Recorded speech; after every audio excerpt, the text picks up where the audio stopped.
Caitlyn, because she's using her grown-up name. Yes. And they're gonna be doing a talk. It's also gonna be on Zoom, but they're gonna be the ones on the camera, so don't worry. You don't have to. Be afraid. I just wanted to say I'm very thankful that they came today. We're very happy to have them here. And also, if you haven't been here before, just wanted to let you know that we do have a seed library near the circulation desk. You can use your library card to check out 4 of our little packs of seeds every day that you come. And we have a variety, herbs, flowers, vegetables, lots of random ones. I'm trying kohlrabi. We'll see how that goes. I've never even eaten a kohlrabi. It's yummy. They're good. Okay. All right. So something to look forward to if the rabbits don't get them. Exactly. It's like if I can grow it, I'll eat it. Okay. So I'm going to hand it over to them now and we'll get started. Welcome, everybody. Thank you so much for coming out tonight. I'm happy to be here again. 2 weeks in a row. We had a birding event last week. How many people were here for that? Okay, I'm glad that you came back for this week.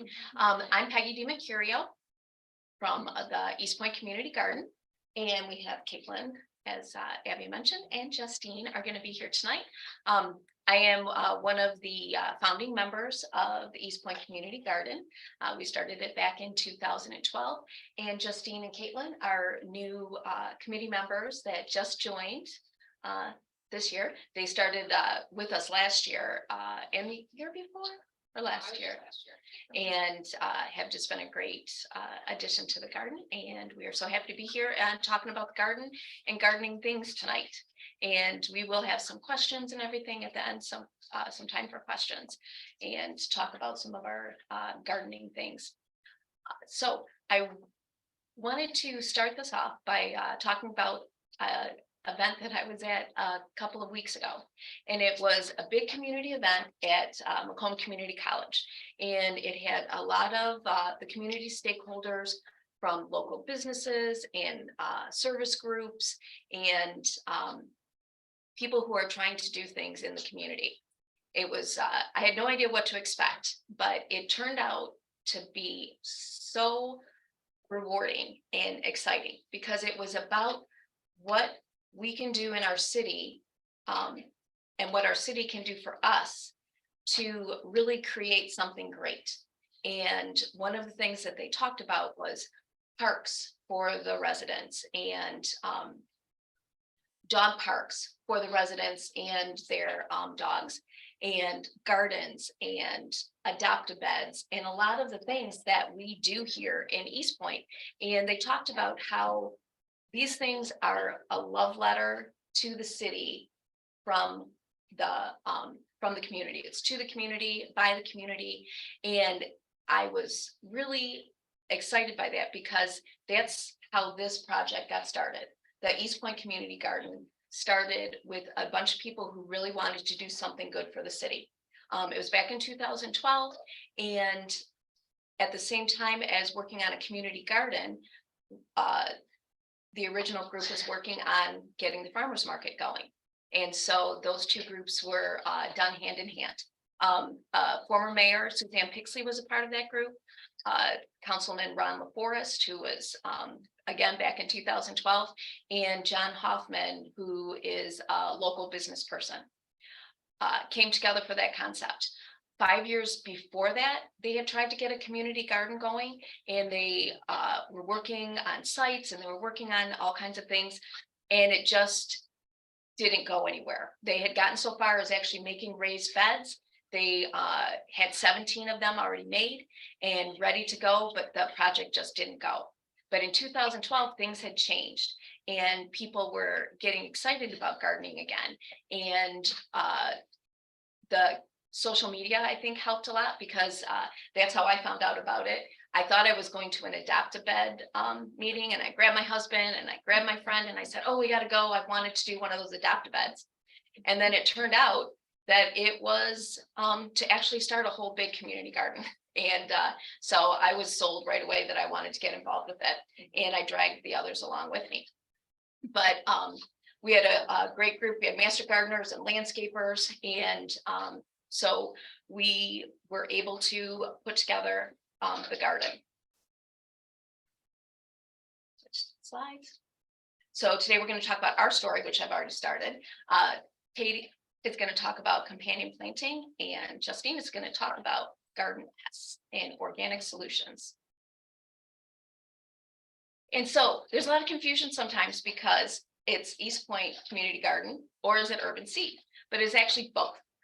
Urban Seed is kind of like an umbrella, and it was a concept that John Hoffman had come up with about connecting community gardens. Like I said, in 2012, community and urban gardens were starting up all over the place.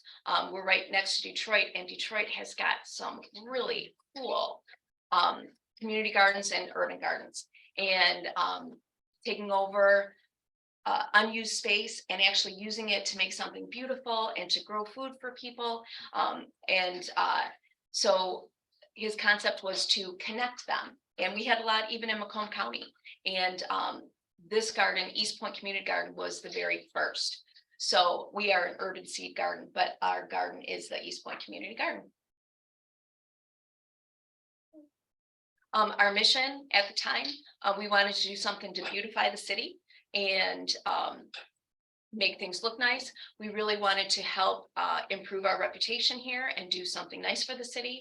We wanted to give back to the community, and we really wanted to teach people about gardening, and especially kids, and teach them.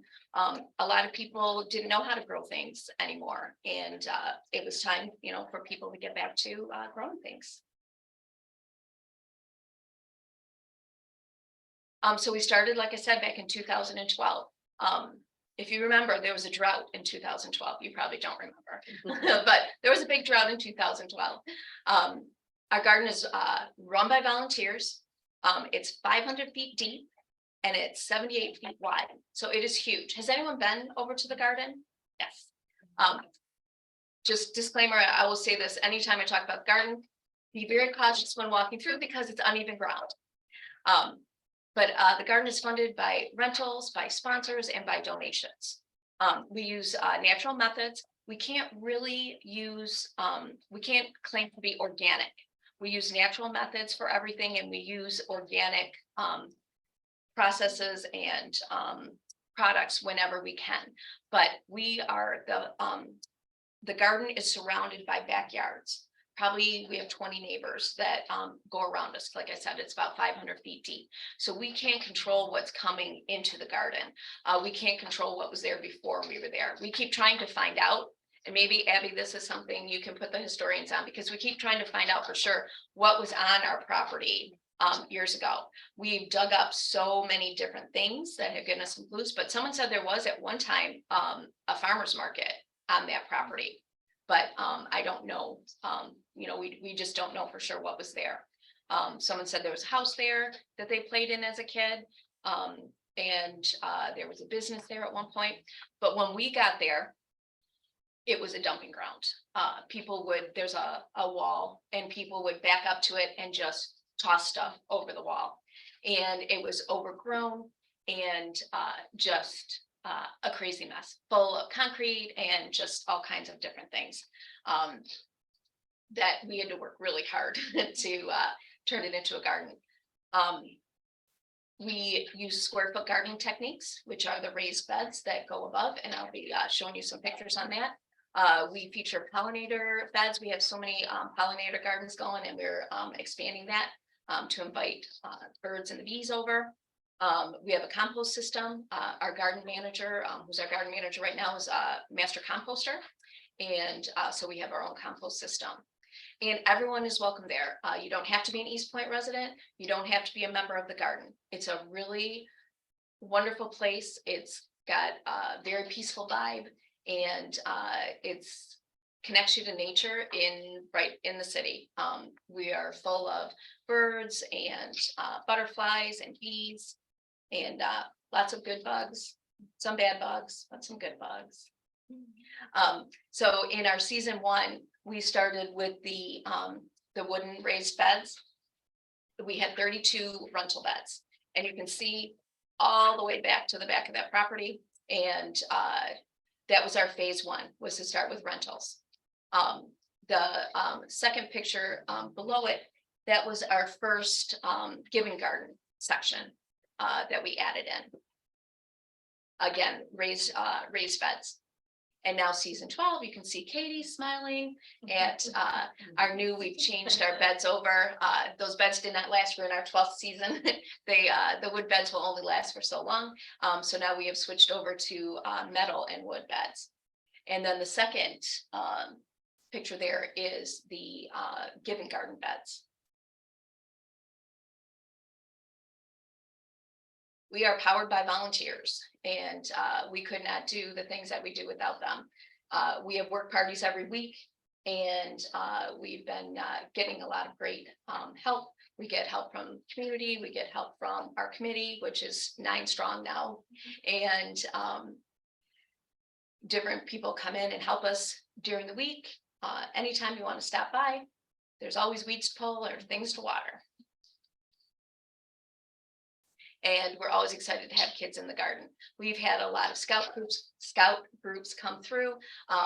We host different events for the kids. We invite people in, we do workshops, we teach them about gardening, or they come in, bless us. We've had 2 Eagle Scouts that have adopted us through the years, and they built a shed for us, which is amazing. And then just a couple years ago, we did our 9-mile beds and planted beautiful tulips and new construction material and everything, so they look beautiful. We were adopted by a Girl Scout troop that got us some things for capturing rain in our rain barrels and raising money for us. So the garden, you saw some of those things.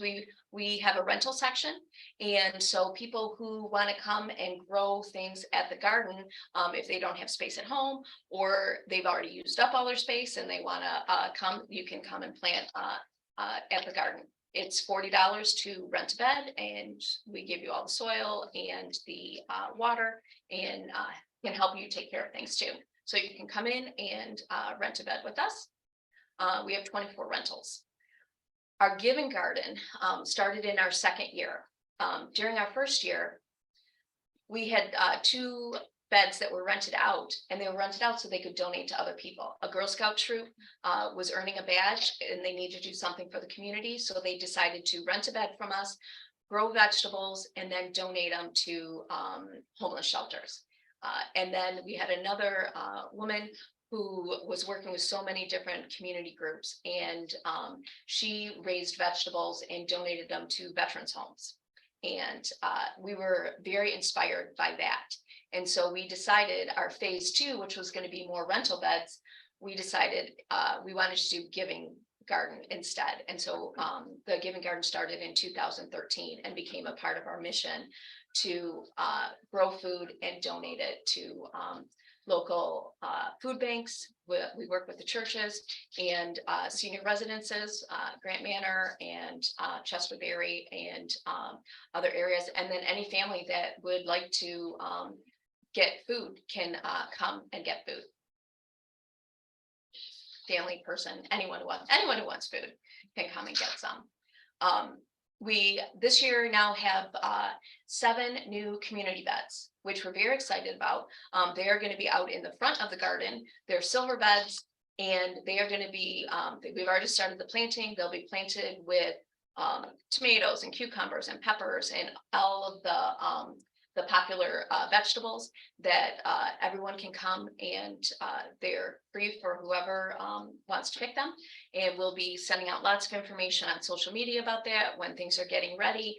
And we will have a new veggie cart that is going to be set up this year that someone made last year and donated.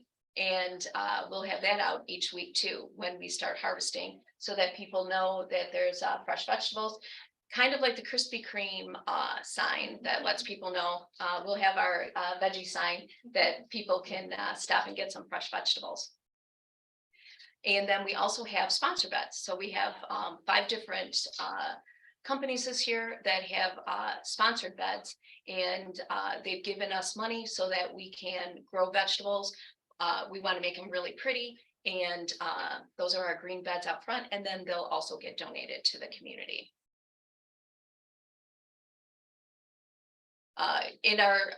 In the garden, we're growing berries and new fruit trees this year. We've been somewhat successful with berries in the past, but we're really going to focus on them, and we're going to plant some fruit trees.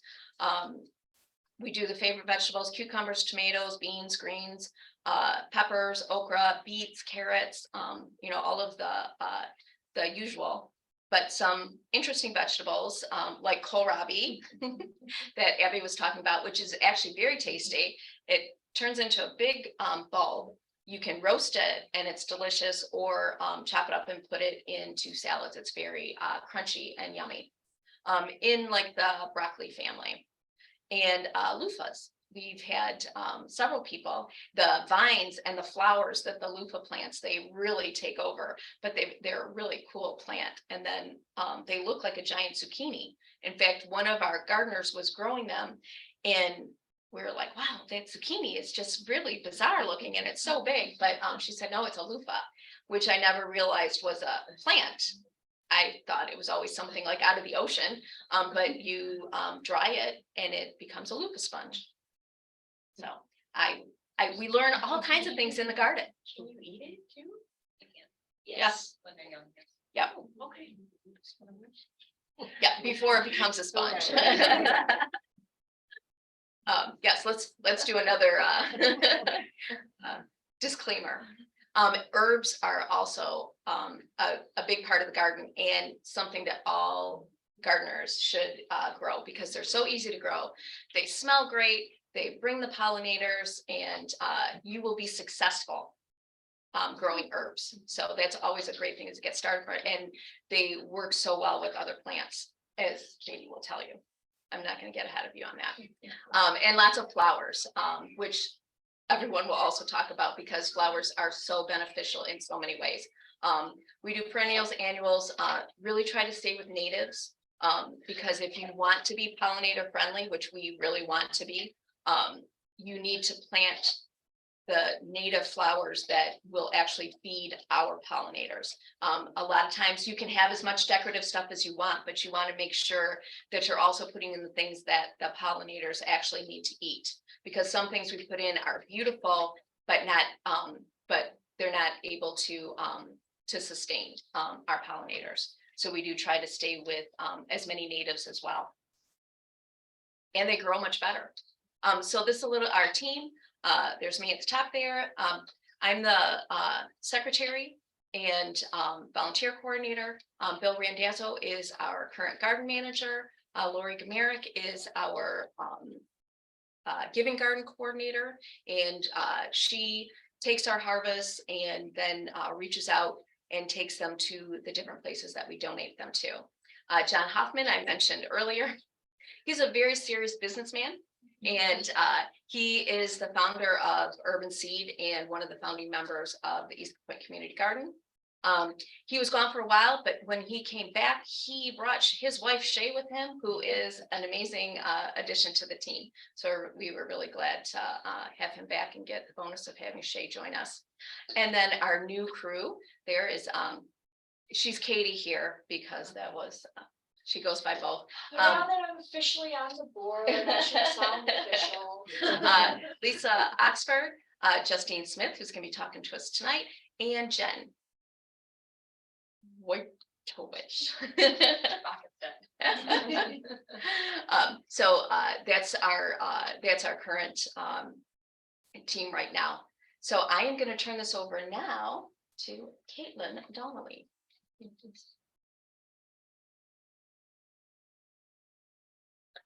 Well, welcome. So I'm going to talk a little bit about companion planting. That's something we've been doing a lot at the community garden, and something that I've been doing more and more with my garden at home, having really great results with. If you're already doing something like square foot gardening, you're probably pretty familiar with some basics of companion planting. But let's jump into it. What exactly is companion planting? It's basically a big fancy term for just planting two different plants next to each other. And sometimes sometimes it can be mutually or just one-sidedly beneficial. For both plants, for just one plant, you can plant multiple plants next to each other and they will all have some benefit to each other. And so some of those benefits are deterring pests, attracting beneficial insects or animals, shade regulation, natural supports like a natural trellising system, improving plant health, improving your soil fertility, and weed suppression. And so, it sounds really daunting at first, but the really simple first step that I cannot recommend enough is just planting flowers.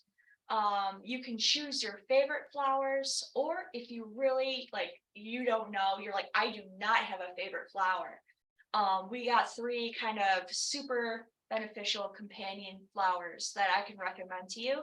And the best thing about these guys is if you go to Lowe's or Home Depot or a garden center, they're cheap as chips too. So you can just pick up a flat of marigolds for like 15 bucks and really bring in some of those beneficial insects to your garden. So the first one is calendulas. I've also heard them referred to as calendulas. However you want to say that name, the smell of them has been reported to deter rabbits, as well as some aphids, potato beetles, flea beetles, corn earworms, Japanese beetles, and squash beetles. And I know Justine is going to hit on what some of those pests are and other ways to deter them in her part of the talk. Another great one is nasturtiums. Nasturtiums are edible, both the flowers and the leaves.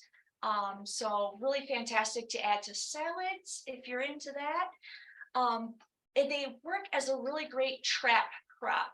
And what we mean by that is it is going to draw some harmful insects onto itself and away from your plants like your tomatoes and your cucumbers and the vegetables that you don't want to be eaten by those harmful insects.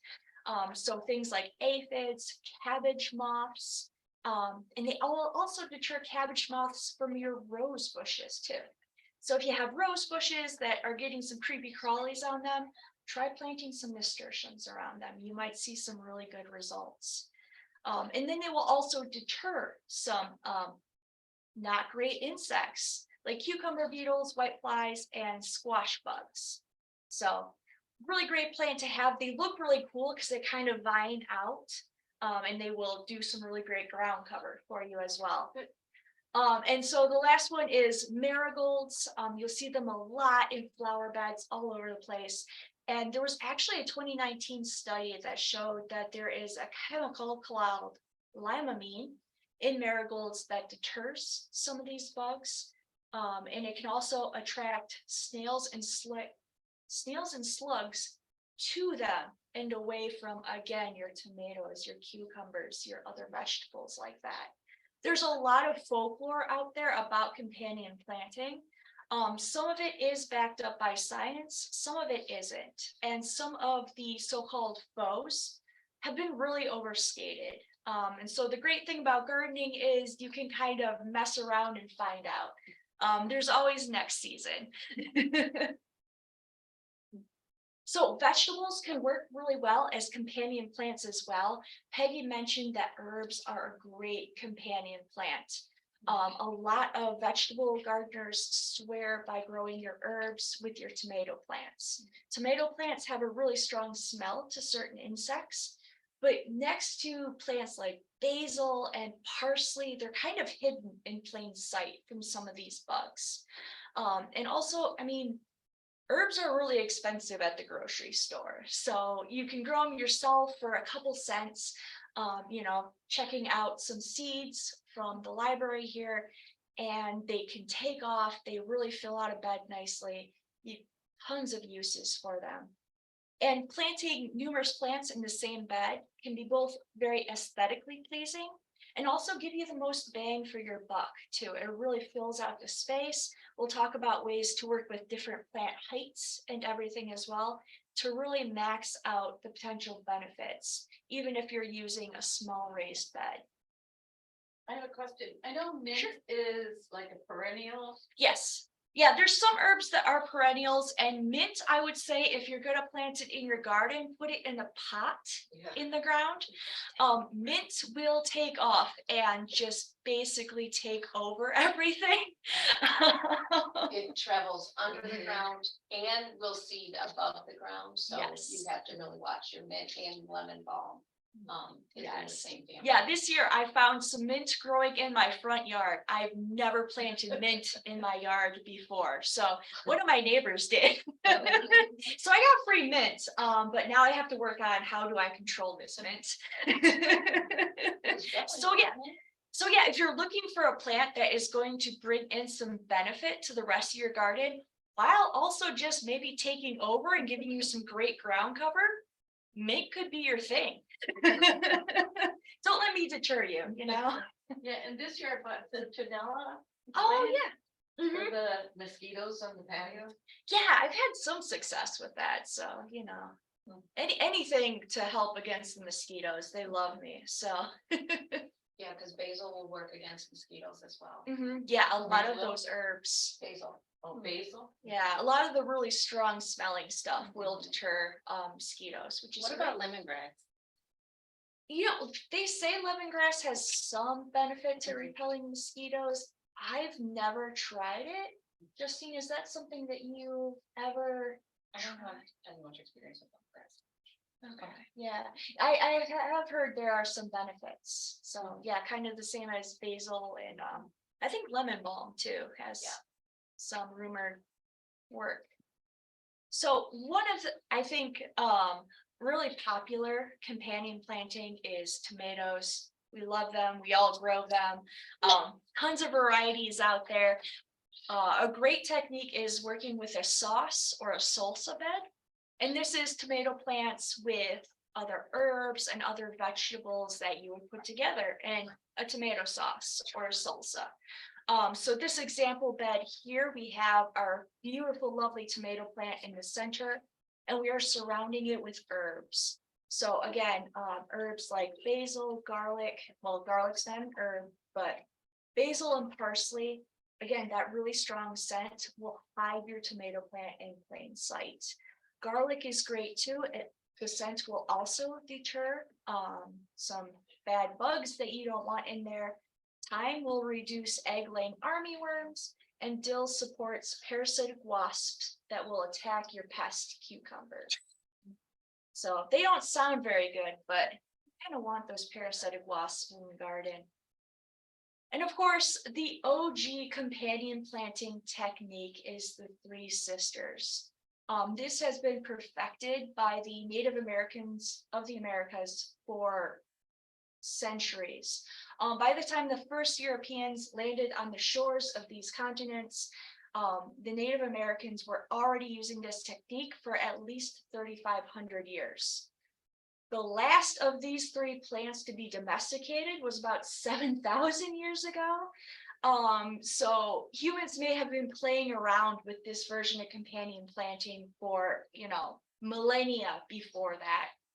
And this is basically corn, beans, and some sort of squash all together. The corn grows up, it's really tall. Some of these corn varieties that the indigenous peoples were using could grow up to 10 foot tall. And it provides a great natural support structure for the beans, which are going to vine on that corn to reach as much sunlight as they can. And what the squash does, a lot of people in this area will use pumpkin as their squash. It actually grows out and around. It has huge leaves. So it both cools the soil for all the plants, but particularly the corn, which can have a very shallow root structure. And if that soil gets too hot, it can die off. So it shades that, and it also suppresses any of the weeds in the area. So less weeding for you to do. And I'm lazy, so anytime I don't have to weed, it's a good day. And this too, you don't need a ton of space to do. So the other picture there is from our 2019 season, where we actually had a Three Sisters bed at the community garden. And I actually tried it last year. I was trying to find pictures of mine, but I didn't take pictures. I was taking pictures of everything else in my garden except for that. So it's something that you can do even in a small Eastpointe backyard. And so along with corn, it's nice to think vertically. We often think of our gardens as just horizontal spaces, but really think about growing up as well. And one of my favorite ways, my favorite flower is sunflowers. I grow a ton of them every year, both because I love the way they look, but also they attract pollinators and they attract birds to your garden. Birds are going after the seeds, but they're also going to see some of those bad insects that maybe you don't want, and they're going to go after them too. If you grow them too big, like the one down below there, that sunflower, its stalk was so thick, it supported the weight of 4 squirrels at once. So I got no seeds from that sunflower. So squirrels are a potential. But their stalks can also support vining plants, like again, beans, peas, cucumbers. They'll also provide shade as well. I have used them in my garden in the past, and I'm going to this year to shade a lot of my salad greens. So in the heat of midsummer, things like spinach and lettuce and cabbage will bolt or it wilts or it dies away. So this picture of my sunflowers here, they actually provided enough shade over that bed that I was harvesting cabbage well into July and August, which is pretty rare. A lot of gardeners, you kind of miss out on lettuce in the midwinter or midsummer, also midwinter, but midsummer just because it gets so hot and the sun can be so oppressive. So great shade regulation if you like sunflowers. And so putting it all together, this is a companion planting guide put out by the Farmer's Almanac. You can find tons of these online. I like this one because it is really simplified. Some of them have way too much detail and I can't keep it straight. So you'll actually see, if you really love radishes, here's some plants you can grow alongside your radishes that will be beneficial to those radishes. I really like pairing tall plants like tomatoes with low growing plants like lettuce, root crops like garlic or onion. Some things I would avoid just in general, growing 2 root crops right next to each other. They will compete for space and neither of them will have a good time. However, if you pair a root crop like carrots with, say, peppers, the pepper wants to grow up, the carrot wants to grow down, you're good. And add some flowers and herbs to your garden as well. And don't be afraid to really experiment. If you see something really cool looking at the garden center, hey, what can it hurt, right? And so if you want to take this to the next level and you're really looking at perennial plants, not just the annual plants that we have a lot of in our vegetable gardens, this is a food forest or a perennial guild idea. And a lot of these are centered on fruit trees. So if you're looking at, say, a dwarf apple tree for my backyard, what are some of the plants that are going to work really well around it? And so a lot of these, so I have an example here for a cherry tree. It's grown together with clover as both a ground cover and also clover is a nitrogen fixer. It's going to put more nitrogen into your soil than it takes out. Nitrogen is the main component in most commercial fertilizers. So if you're looking for an organic way to put some more nitrogen in your soil, look at things like clover and legumes. Rhubarb will both build the soil and also provide that very valuable shade for the root systems of all these other plants. And then a flowering herb like borage and lemon balm will both attract beneficial insects and also repel pests. And now I'm going to turn it over to Justine, who is going to tell you all about those pests that I alluded to. Hi, guys. This is my first first public speaking engagement, so bear with me if I throw up. No. So I'm here to talk about the creepies, the crawlies, the ickies, our common garden pests and organic ways to help combat them. Quick list of what we'll be covering today is aphids, cabbage worms, cucumber beetles, June bugs, which everyone hates, slugs, squash vine borers, and tomato hornworms, which are probably the coolest, I think. Just to kind of throw a quick disclaimer out there, a lot of these things can seem very overwhelming to a beginner gardener. Not all of these things will happen in your garden all at the same time. However, they can happen throughout your entire gardening experience. And I don't want that to deter anyone from giving this a shot because they think they're going to lose their whole harvest to pests. But the first one to talk about is aphids. This awesome picture of aphids. They're very small, sap-sucking insects, which means they will feed on the hydration inside the plant and basically wilt all of the fluid from your plants. And it's really unfortunate. They multiply rapidly.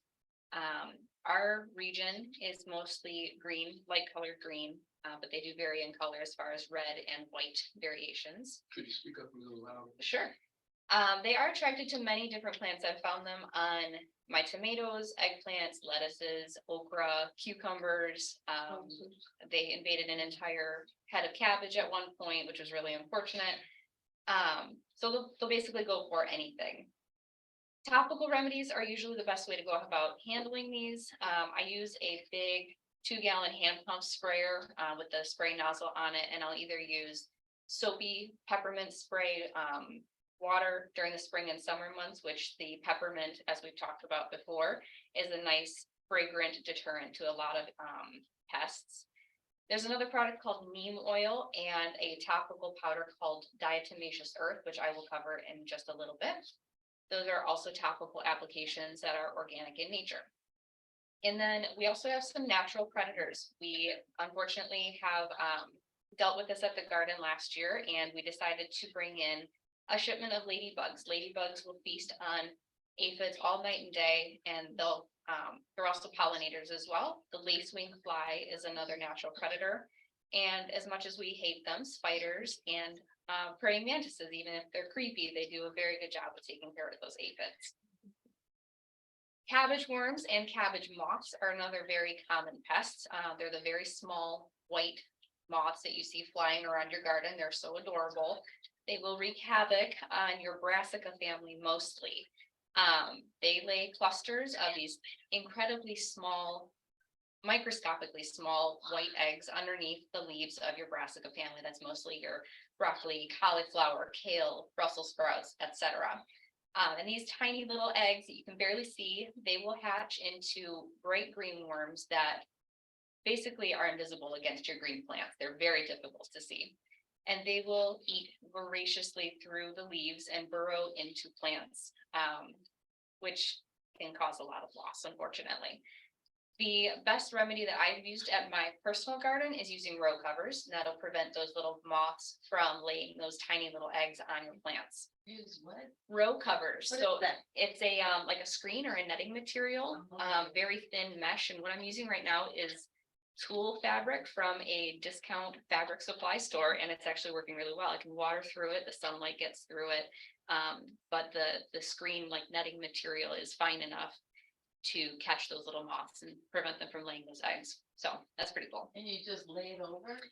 What I've done right now is kind of testing out a new method. I'm using plumbing tubing and arching it over my garden beds and laying the screen across it. I can show you guys some pictures afterwards if you'd like. How does that prevent the moths from getting, that prevents the moths Mhm. from getting in there? Okay. Yeah, so basically the beds, if you can imagine the bed like this, I have supports across Right, the bed right. and then the screen lays over the top of it, covering all the sides and the top. So the plant grows underneath the arch, but the moths can't get to the plants, if that makes any sense. Yeah, they also have natural predators as well, similar to the one before, ladybugs, praying manti. Birds will go after the moths as well as the worms and spiders, of course. Trap crops are very effective with cabbage moths. Nasturtiums are particularly attractive, as well as mustard greens, which I actually would like to grow mustard greens for myself, but if that, if that helps my other plants, that's fine. Other plant deterrents are the other aromatics, onions, garlic, dill, and marigolds. They'll have a very strong fragrant appeal. Cucumber beetles, I've also dealt with personally. Small yellow and black flying beetles. They are come in spotted or striped varieties, and our region is mostly striped. They will feast on the curcubit family, which is your cucumbers, your watermelons, and your squash. They will eat the plant, which stunts the actual plant growth, as well as the flower, which prevents pollination and fruiting. Topical remedies, unfortunately, are not very effective with these types of beetles. So the advice that I found is to plant seedlings that you've started ahead of time into your garden, as opposed to directly sowing a cucumber seed into your garden. Just they're so fragile when they first sprout that the cucumber beetles just take it right out. Row covers again. Trap crops. I have heard of this blue Hubbard squash, which I'm excited to try myself this year. It's apparently a very appealing squash variety that a lot of pests will kind of flock to, as opposed to your actual crops. And it's called blue cucumber? Blue Hubbard squash. It looks like a grayish blue pumpkin, and they're very pretty. I wonder if there's anything else to do with it, but it's mentioned many times for a trap crop. Yeah, very decorative. People use them a lot now.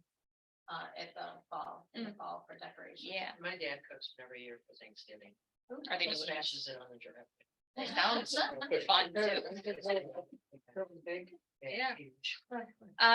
They sell on Amazon these sticky beetle traps. They are brightly yellow colored, similar to a cucumber flower would be. So it has the appeal of similar to a cucumber flower. But the easier way to do that is to cover a yellow Solo cup with Vaseline, and they get stuck there and they can't eat anything else. Same kind of natural predators, the spiders, ladybugs, and lace-winged flies, and other plant deterrents such as nasturtium, marigold, and radishes. Everyone's favorite, grubs and June bugs or June beetles. They are one of the most damaging pests in our area. The females will burrow into the soil and lay thousands of eggs. And the spring and early summer, they hatch into the grubs, which everyone finds in their lawns, and that's why they've got dark spots in their lawns. It's very disappointing. They will damage lawns, root systems of ornamental crops and vegetable crops. But to add to that, they have a lot of other natural predators. So animals such as possums, raccoons, and skunks, and large birds will actually dig through the soil to find them as well, which damages the soil structure further. Once they arrive as beetles, they will go ahead and eat anything in sight, basically. Fruit trees, deciduous trees, vegetable crops, grasses, bushes, anything they can pretty much eat. The management of these is very difficult. Manual removal of the grubs from your soil is the way that I go ahead and take care of my garden beds. When I'm weeding in the spring and prepping my beds for the planting, I'm getting rid of any grubs that I see. The addition of milky spore, or BT is the abbreviation, I'll go over that in a minute, to lawns and soil is easy. Row covers as well to protect the eating of the plants. And then there are predators, like I mentioned. One thing I have not tried is this beetle trap that I found online doing research for this. It's a molasses or a syrup mixture in a gallon jug, because everybody knows these June bugs end up in your pools or in your fountains or in your bird baths, and they're just drown so easily. So apparently a sweet liquid in a gallon sized milk jug will cause them to go in and drown a lot easier, because the sweet substance is what they're looking for. Slugs. So how would you prepare the gallon jug? You just cut the top off and then put the. I would actually keep the hole very small so that they can't crawl back out. So keeping the hole small so they can fall in and kind of drown. Slugs are the common name for a shellless terrestrial mollusk, which I thought was very poetic. They do come in a variety of colors as well: yellow, black, and leopard. You can find them because they leave a very distinct slime trail behind them. And they prefer a cool, damp environment. They will feed on pretty much everything. Shade plants usually, such as fruits and vegetables. They do love hostas and lilies. Strawberries are close to the ground. Beans, cabbages, lettuce, basil, whatever. They can basically get their mouths around.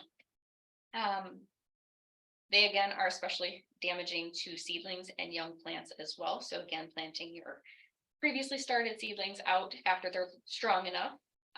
But the main way to keep your slugs away from your things is to encourage drainage and keeping your soil and your gardening area as dry and inhospitable for slugs as possible, and pruning your plants so that they stay off the ground so that they're not easily eaten. Topical remedies are unfortunately not very effective with slugs. I've heard of copper tape being used, but not very effectively. And then this other product, like I said, diatomaceous earth, is mildly effective. It's pretty much just pick them and throw them as far as you can throw them, and keeping your area as dry and inhospitable, like I said, for slugs. They have natural predators as well: birds, toads, snakes, raccoons, possums, etc. Everything wants to eat a slug. Escargot. Do humans eat slugs? What's that? Do humans eat slugs? That you let me know. You let me know how they are. It's just like a snail. And you wouldn't have to work so hard. But yeah, it's actually less expensive too. Yeah. Beer traps are something that's pretty commonly found online. Apparently they are lushes. So placing a shallow dish of your favorite beer away from your garden, because the aroma of the beer will attract more slugs from the surrounding area. So you want to place it someplace away from your plants if you're going to try that. I personally avoid salt because I believe that it changes the pH of my soil, and I don't really want to watch a slug crumbling. It's just something irks me about that, so I don't go that route. Squash vine borers are another plant nemesis, or gardener's nemesis. They are black and orange winged beetles, and they come out of cocoons from the ground the previous year, as larvae, and that's that middle picture that I have here. This is a larva that is feasting on the center of the stem and causing this kind of maceration, is the technical term for it. It just gets like mashed potato-y consistency. They'll eat straight through the center stalk of most of the squash plants. So that's your squashes, your pumpkins, your cucumbers, anything with a center stalk with a hollow center to it. And the first sign that you have a squash vine borer issue is that you'll find these tiny little eggs clustered underneath. They usually lay their eggs underneath the wide leaves, and that your plant is wilting with no particular reason. The susceptible plants, you plant them as late as possible, again, doing that seed starting method and planting them once they're strong, and hand picking all these tiny leaves from the undersides, the little eggs from the undersides of the leaves. You can also pull the entire plant and burn it, because once that larva gets inside, it's very hard to get it out. Row covers, again, we've talked about that, the screening material, which is something that helps prevent the eggs from being laid in the first place, but it does prevent the pollination happening on that fruit set with the flower. Topical BT and neem oil have also been mildly effective. That blue hubbard squash is another trap crop, because they want to go lay their eggs on that blue hubbard squash as well. And the yellow sticky traps are mildly helpful with these as well. My personal favorite, and I haven't had the opportunity to meet this one, is a tomato hornworm. And I don't know if they're very common in our area, but I would really like to see one. They're these giant green caterpillars that feed on the nightshade family of plants. So that's going to be your tomatoes, your potatoes, your peppers, and your eggplants. They usually start at the top by feeding on the tender new growth, but they can decimate an entire plant in a day. They blend in with your green plants, but the way to find them is very cool. I had another picture, it didn't get on this, but they actually glow a bioluminescent blue under black light, and that makes them very fun to hunt, apparently. I'm kind of looking forward to that. And really the only thing I can recommend is manual removal, and actually just providing a sacrificial crop for these tomato hornworms, because once they're done eating in the spring and the summer months, that caterpillar will burrow into the ground and emerge in the spring as a sphinx moth or a hawk moth, which is what you see here. They're a very important essential plant pollinator native to this area. So I can't recommend getting rid of them or killing them, because they're very important in our ecosystem.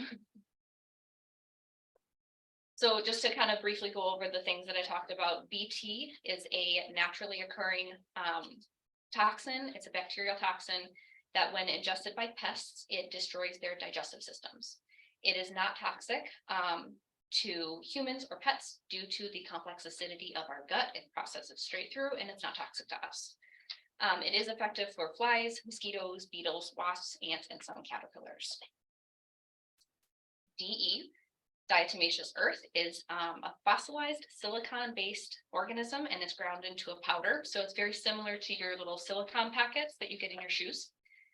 Basically what it does is when it's ground into an abrasive powder, it scratches and cuts the insects and dehydrates them, which sounds terribly fun.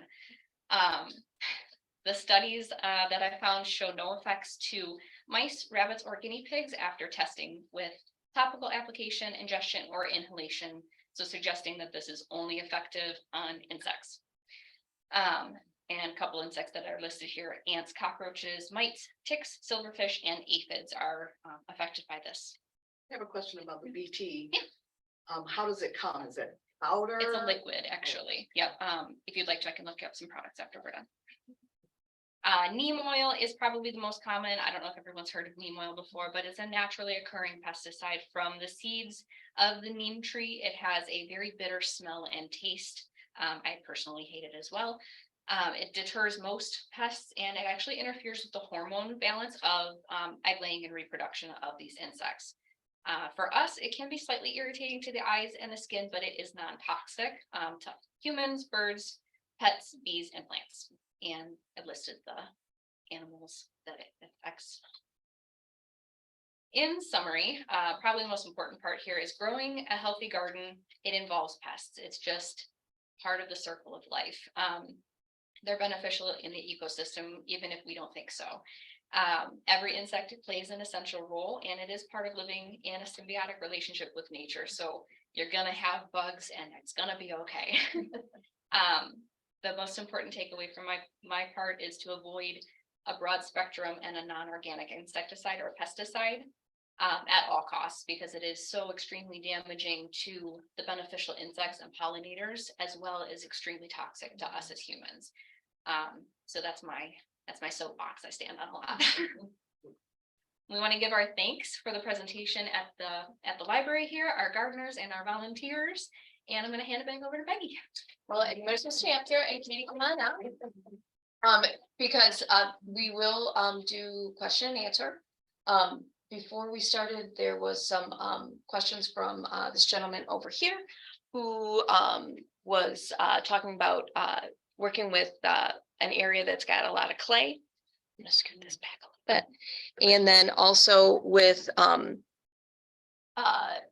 flooding because of some of the changes in the curbing and everything on his property. So one of the things that we were talking about too, there are amendments you can get for your soil to help with breaking down the clay.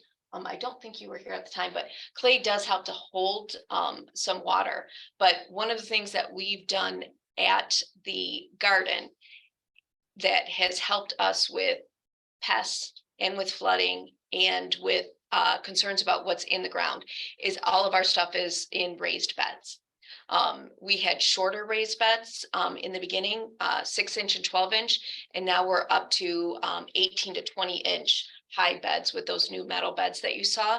And even when our garden gets completely flooded in the spring, the beds themselves never do.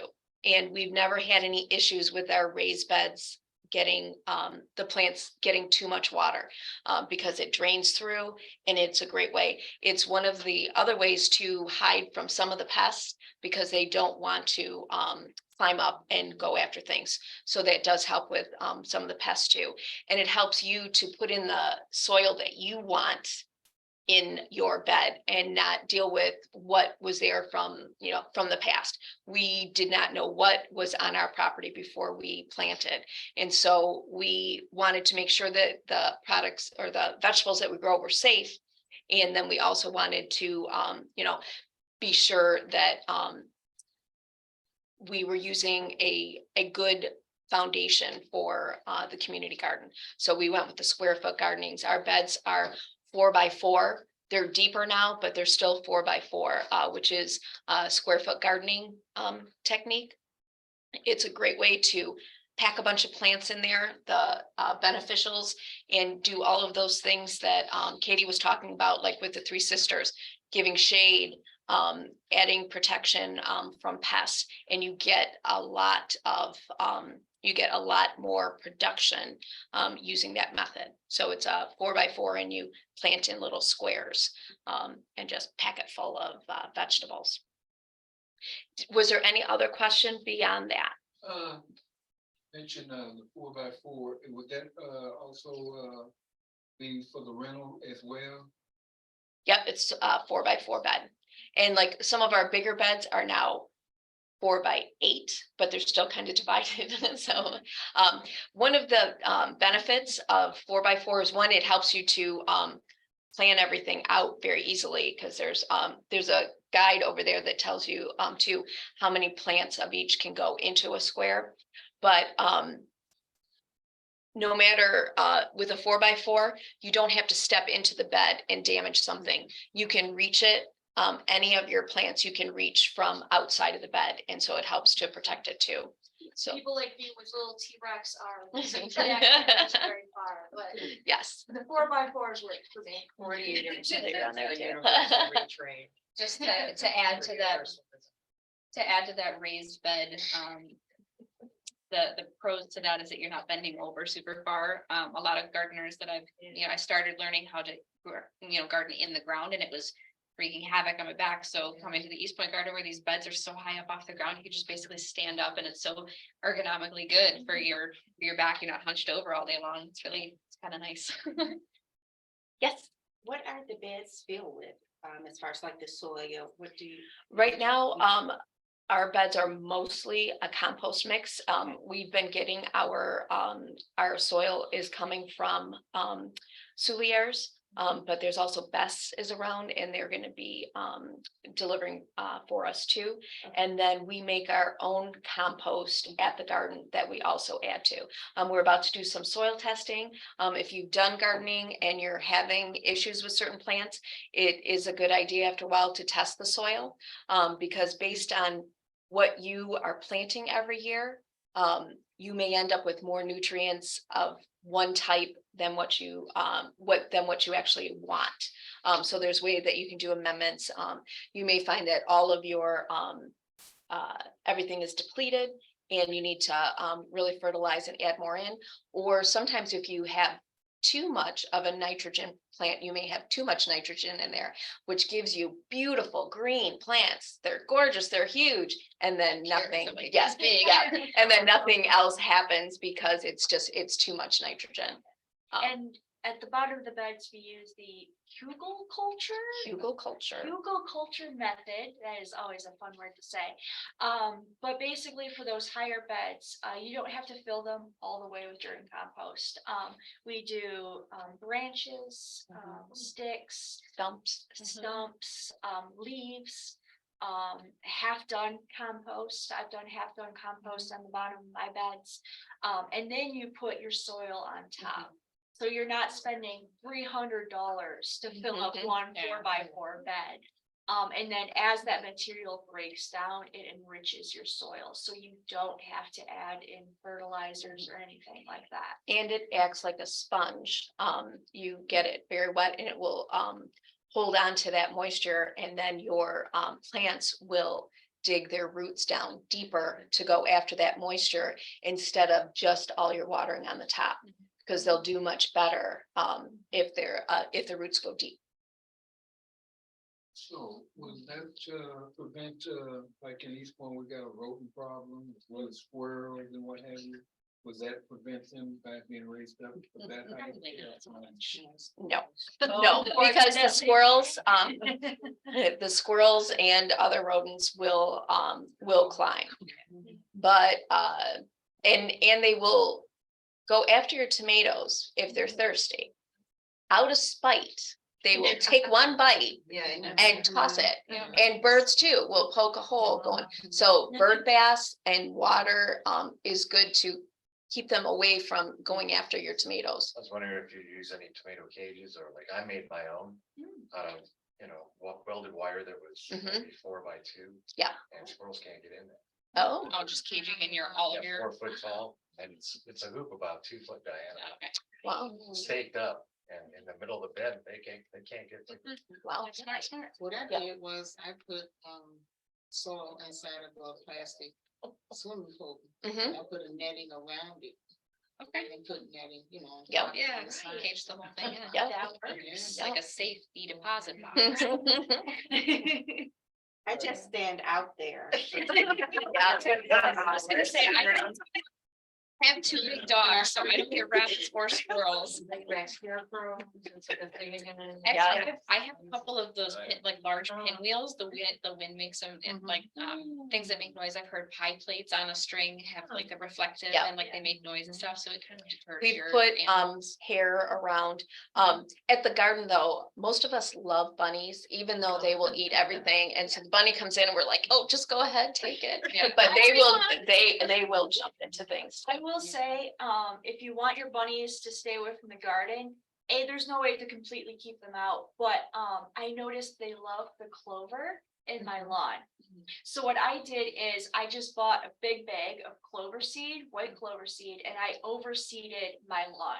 So now they want to go to the easy clover patches instead of having to climb all over my raised beds to get stuff.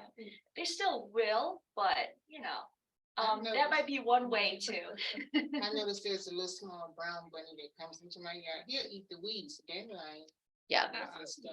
And that's and the clover. I'll trade. And they will go after coleus. If you plant your coleus low, they'll go after that too and take care of that. Are there garden snakes or any other type of snakes with all this going on? We have a lot of wildlife over at the garden, but we have not seen, I don't think any of us have seen snakes over there. We have got lots of praying mantises and bees and sometimes wasps, but and spiders. I mean, sometimes spiders get really Oh, big. yeah, those orb weavers are. There was one, I was going in to pick a tomato and there was, I swear that guy was, I'm like, you can keep it. You just keep it. And so he guarded that tomato all summer. But yeah, we have not really seen snakes over there. We've seen herons, we've seen all Yeah, we kinds have that of, water basin at the back. So And we we have a lot have, of different wildlife. yeah, ducks and things. It's a great place to come if you haven't been over there. It's very peaceful, like I said, and it's a great place. We've got all kinds of seating areas. You can come in, bring picnic, lunch, or dinner. Come on in. There's places to sit and just really enjoy the nature. Once the summer gets going, it's filled with fireflies. That it's just beautiful. And we do get bats over there, which are very good for eating a lot of pests as well. Where's the location? Right across the street. We are kitty corner from the fire department. Okay. That's good. Yep. Okay. And you'll see the big watermelon statue out front, which was given to us in our first year and made by Jim over at Iron Ivy that used to be up at 10 and Gratiot. And he said he'd always looked for a place to put this thing once he made it. And once we opened the garden, it's been its home since. So it's our giant metal scarecrow. Did anyone have any questions? No, but this is really, now I feel like I know nothing. I know. I know nothing. Well, the fun thing about gardening too is you don't have to know everything to get started. And you can learn as you go along. Yeah. Um, And there are a lot of resources. We are on Facebook too. If you have questions, send us questions and we can definitely answer them for you. We can we can research for you, come over and talk to us. And we have that's the cool thing too, is it's a whole big group of gardeners. Whether it's people on the committee or volunteers or visitors, we learn stuff all the time, and people love to share their information. So definitely come by and check things out. Watch for our free vegetable signs with our once we get going, and come check it out. As you grow and expand, do you sell the beds or anything to that? We rent the red beds, like we're kind of set up a color coding system. The silver out in front is going to be for residents, open residents or visitors. It doesn't have to be, everyone's welcome at the garden. You don't have to be an Eastpointe resident.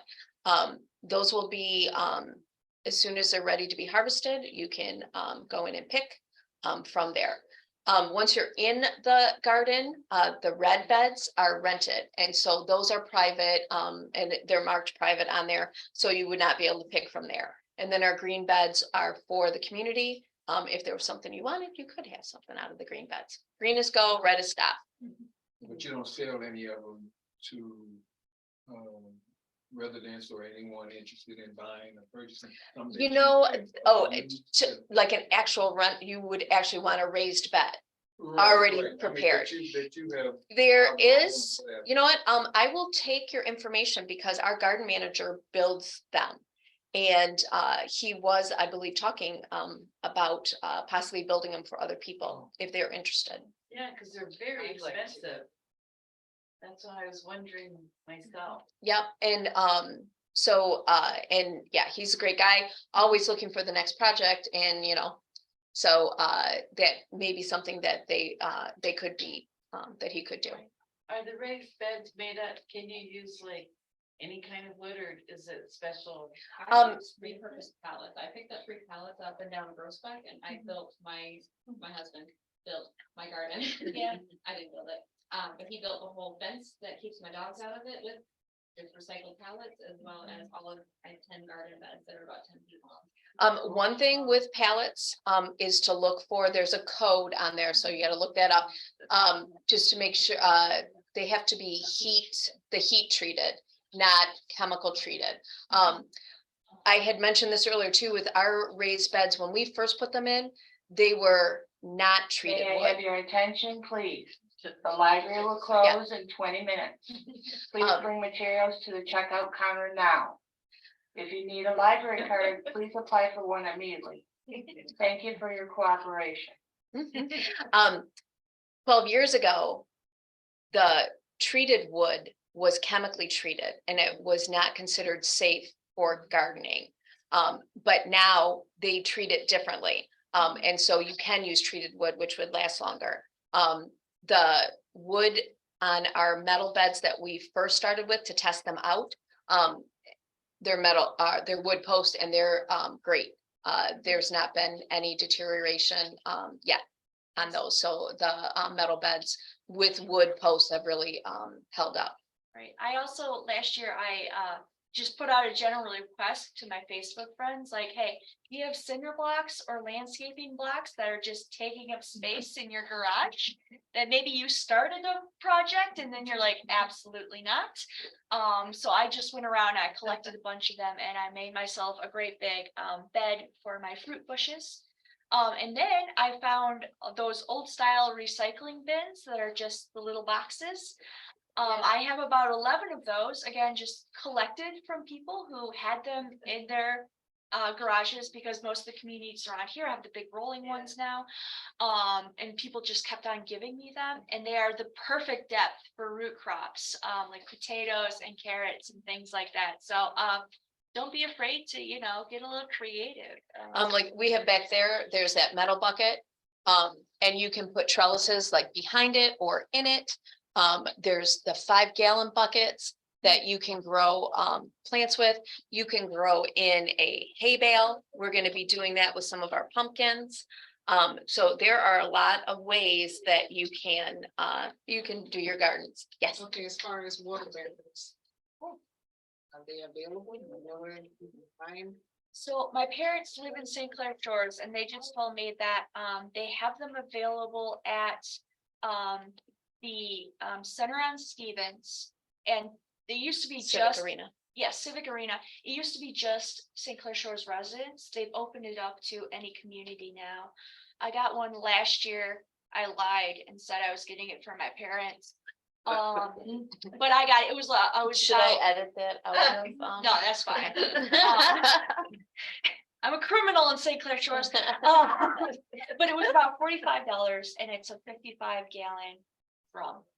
It has mesh on top, so all you have to do is set it under a downspout, and then it has 2 spouts on it at the bottom and then overflow at the top. So it's a really great way, just if you don't want to do a lot of work finagling, because I know there's a lot of tutorials out there for making your own. There's a business on 10 Mile between Hayes and Groesbeck that has a big wagon full of blue barrels, And and that's- $20 a piece. And that's what we started with at the garden. As I mentioned earlier, we had a huge drought and no water when we first opened. And the church next to us brought us a bunch of those big blue barrels with lid cut off, and then the neighbors filled them for us. Oh, And then we use watering cans, and we still use barrels. Some of them are still those blue barrels or white barrels with the top cut off. And we fill them from the hose and then use watering cans to water the rental beds. Yeah, so if you are gonna get the barrels, make sure they're food grade. Make sure there wasn't any like petrochemicals being stored in them previously. So some people will go out to places like Costco. A lot of times they sell or they take in their like icing for cakes in those 5-gallon buckets. Restaurants will sometimes have those big barrels available. So you might get them for free if you start calling around. And be careful with the cinder blocks too, on putting a barrier, because sometimes there can be chemicals in the concrete. And using concrete of any, you want to be cautious about leaching of chemicals. Yes. Very informative. Well, thank you so much for joining us tonight. We hope you come by and visit. We're open from, I think I put on there from 10 a.m. till dusk, but you can come in really anytime. The gates are always open for you to go in and check things out, and be careful walking because it's uneven ground. Okay, thank you. Monday through Friday. Sunday through Saturday. Yeah. Yeah, 24/7. our work parties are every Saturday, weather permitting, of course, from 10 a.m. to about 1 p.m.-ish. Sometimes we're there a little bit early. Sometimes if it's super hot, we might finish everything up early so that we can all go home. Yeah. But And we'll have our Wednesday daytime work party starting in the middle of June. And then we'll be there on Wednesdays as well, because then it'll be time to start harvesting and we'll be there more often. People will be there every day watering, which is now going to be a real big, job with doubling our giving garden capacity this year. So there's always somebody around if you want to stop in and say hi. Thank you. Thank you for coming. enjoy the rest of your evenings. Guys, just in case you're interested, we have a whole box of seeds to give away over here, so rummage.